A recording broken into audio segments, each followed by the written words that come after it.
चलो चालू करें। चलो देखो हम लोग लुसेंट का हिस्ट्री कर रहे हैं, वारेन हेस्टिंग्स के बारे में आज बात करते हैं, ठीक है। तो वारेन हेस्टिंग्स भारत के सबसे पहला क्वेश्चन पूछेगा, बंगाल के प्रथम गवर्नर जनरल कौन थे? वारेन हेस्टिंग्स थे। किस एक्ट के तहत बंगाल के गवर्नर को बंगाल का गवर्नर जनरल बना दिया गया? रेगुलेटिंग एक्ट 1773 का रेगुलेटिंग एक्ट के द्वारा वारेन हेस्टिंग्स को क्या किया गया? बंगाल का गवर्नर जनरल बना दिया गया। इसका मतलब हुआ कि उसके अधीन बंबई प्रेसिडेंसी और मद्रास, बंबई और बंगाल तीनों किसके अधीन होगा? बंगाल के गवर्नर जनरल के अधीन होगा। दूसरा क्वेश्चन पूछेगा कि कौन गवर्नर जनरल था जिसने राजधानी को मुर्शिदाबाद से कोलकाता हस्तांतरित कर दिया? Warren Hastings.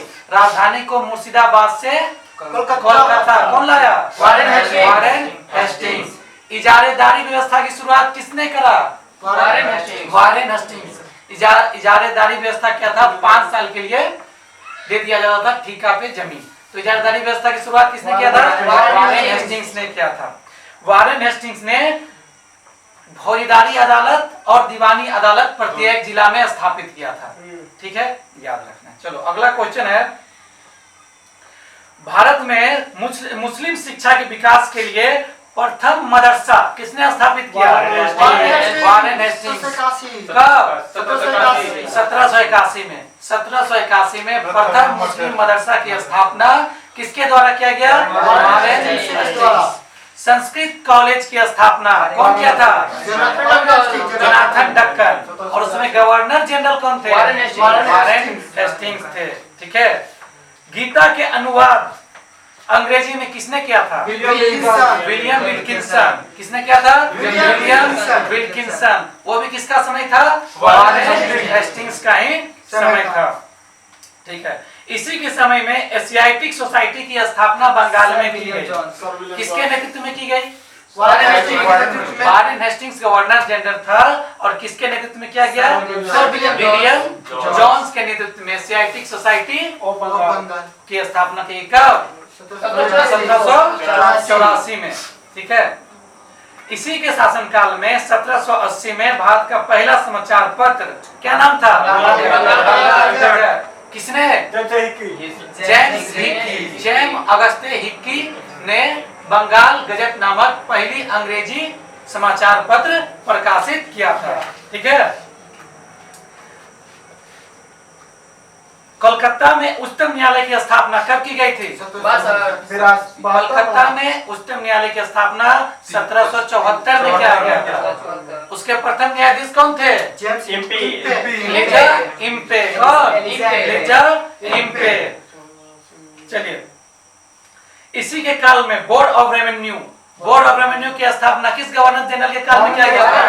वारेन हेस्टिंग्स के काल में। वारेन हेस्टिंग्स के काल में बोर्ड ऑफ रेवेन्यू की स्थापना की गई थी। हेस्टिंग्स ने संपूर्ण लगान के हिसाब की देखभाल के लिए एक भारतीय अधिकारी की नियुक्ति किया था। क्या नाम था? उसका नाम था राय रायन। पूछेगा, हेस्टिंग्स ने संपूर्ण लगान के हिसाब की देखभाल के लिए एक भारतीय अधिकारी की नियुक्त किया था। उसका क्या नाम था? राय रैन। क्या नाम था? राय रैन। और राय रैन के पद को प्राप्त करने वाला पहला व्यक्ति कौन था? राय रैन के पद को प्राप्त करने वाला पहला व्यक्ति था राय वल्लभ। कौन था? राय वल्लभ। क्विट इंडिया एक्ट कब आया था? 1784 में। और इसके खिलाफ किस गवर्नर जनरल ने अपना इस्तीफा दे दिया? वारेन हेस्टिंग्स ने। वारेन हेस्टिंग्स ने अपना इस्तीफा क्यों दिया? क्विट इंडिया एक्ट के विरोध में, ठीक है। सुरक्षा प्रकोष्ठ की नीति किससे संबंधित है? तो सुरक्षा प्रकोष्ठ की नीति किसने चलाया था या किससे संबंधित है? वारेन हेस्टिंग्स से। सुरक्षा प्रकोष्ठ की नीति का संबंध किससे है? वारेन हेस्टिंग्स से। डोसेंट नहीं पढ़ा था क्या? ये तो पढ़ा हुआ है, आंसर तो फटाफट।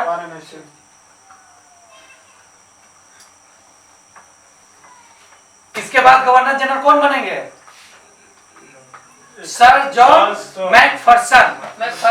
कौन बनेंगे? मैकफर्सन। इसके बाद कौन बनेंगे? मैकफर्सन बनेंगे। ठीक है, चलिए लॉर्ड कॉर्नवालिस का पढ़िए। लॉर्ड कॉर्नवालिस कब बने थे भारत के गवर्नर जनरल?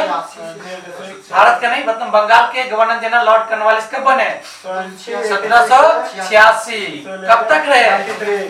1793 तक रहे। कब रहे?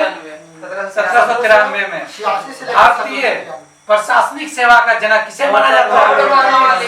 नागरिक सेवा का जनक, पुलिस सेवा का जनक। नागरिक सेवा है, प्रशासनिक सेवा है या पुलिस सेवा है, इस सब के जनक कौन? Lord Cornwallis. अस्थायी बंदोबस्त किसने लागू किया? Lord Cornwallis. अस्थायी बंदोबस्त किसने लागू किया? लॉर्ड कॉर्नवालिस ने। जिला के प्रशासन को देखने के लिए दरोगा की नियुक्ति कौन किया था? Lord Cornwallis. किसने किया था? Lord Cornwallis. ठीक है, अस्थायी बंदोबस्त किन राज्यों में लागू हुआ था?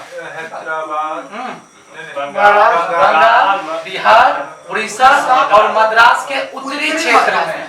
अस्थायी बंदोबस्त किस क्षेत्र में लागू हुआ था? बंगाल, बिहार, उड़ीसा, मद्रास के उत्तरी क्षेत्र में लागू हुआ था। ठीक है, अस्थायी बंदोबस्त के द्वारा किसे जमीन का मालिक बना दिया गया? जमींदार को। जमीन का मालिक किसे दिया गया? जमींदार को जमीन का मालिक बना दिया गया। उसे ब्रिटिश सरकार को कितना देना पड़ता था? 90% भाग देना पड़ता। हाँ, तो टोटल कलेक्शन का 90% से किसे देना पड़ता था? ब्रिटिश सरकार को, कंपनी को देना पड़ता था। ठीक है, अच्छा, स्थायी बंदोबस्त बनाने के लिए उसने किसकी मदद ली थी? जॉन सॉर की मदद ली थी। अस्थायी बंदोबस्त बनाने में कॉर्नवालिस ने किसकी मदद ली थी? सर जॉन सॉर की मदद ली थी। जिला में पुलिस थाना की स्थापना किसके द्वारा किया गया था? कॉर्नवालिस के द्वारा। और जिला पुलिस थाना का हेड किसको बनाया गया था? दरोगा को बनाया गया था। किसको? दरोगा को बना दिया गया था। कॉर्नवालिस कोड कब लागू हुआ था? 1793। कॉर्नवालिस कोड 1793 में लागू हुआ था। बोल कहानी डाली रे। 1793 में लागू हुआ था। कब? 1793 में लागू हुआ था। किसने अहस्तक्षेप की नीति अपनाई? Sir John Shore. उस समय वर्ल्ड स्तर पर फ्रांस और ब्रिटेन के बीच युद्ध चल रहा था, दोनों के बीच मनमुटाव था, युद्ध का स्थिति था। तो इस कारण बोला कि भारत में मारधाड़ मत कीजिए, प्यार से चलाइए। तो किसने अहस्तक्षेप की नीति अपनाई? Sir John Shore. किसने अहस्तक्षेप की नीति अपनाई? Sir John Shore. Sir John Shore का कार्यकाल बताइए। 1793 से 1798 से 1798। 93 से 98। 1793 से 1798 कौन? Sir John Shore. अब कौन बनेंगे governor general? Lord Wellesley. Lord Wellesley का कार्यकाल बताइए। 1798 से 1798 से 1805। 1798 से 1805 कौन? लॉर्ड ब्लेजली। सहायक संधि किसने लाया था? लॉर्ड ब्लेजली। सहायक संधि किसने लाया था? लॉर्ड ब्लेजली। क्या होता था सहायक संधि? तो जो भी राज्य सहायक संधि स्वीकार कर लेता था, उस राज्य में ब्रिटिश सरकार अपना सेना रखता था, जिसका खर्च वहां का राजा पे करता था। इसके अलावा बोलता था कि हम आपको बाहरी सुरक्षा देंगे और आप अपने आंतरिक क्षेत्र में स्वतंत्र से शासन कीजिए। तो सहायक संधि स्वीकार करने वाला प्रथम राज्य कौन था? हैदराबाद का निजाम। प्रथम राज्य कौन था? हैदराबाद का निजाम था। प्रथम राज्य हैदराबाद का निजाम था। खुद को बंगाल का शेर कौन कहता था? लॉर्ड ब्लेजली। खुद को बंगाल का शेर कौन कहता था? लॉर्ड ब्लेजली। इंदौर के होलकरों ने सहायक संधि स्वीकार नहीं किया था। अब पूछेगा कौन मराठा जब था उसने सहायक संधि स्वीकार नहीं किया था? तो होलकर। कौन? होलकर। होलकर कहाँ शासन करते थे? इंदौर में। इंदौर के जो होलकर थे उन्होंने सहायक संधि स्वीकार नहीं किया था। ठीक है, टीपू सुल्तान चौथे आंग्ल मैसूर युद्ध में मारा गया। 1799 में। उस समय गवर्नर जनरल कौन था? लॉर्ड ब्लेजली। कौन था? लॉर्ड ब्लेजली ने फोर्ट विलियम कॉलेज की स्थापना भारत में किसने किया? लॉर्ड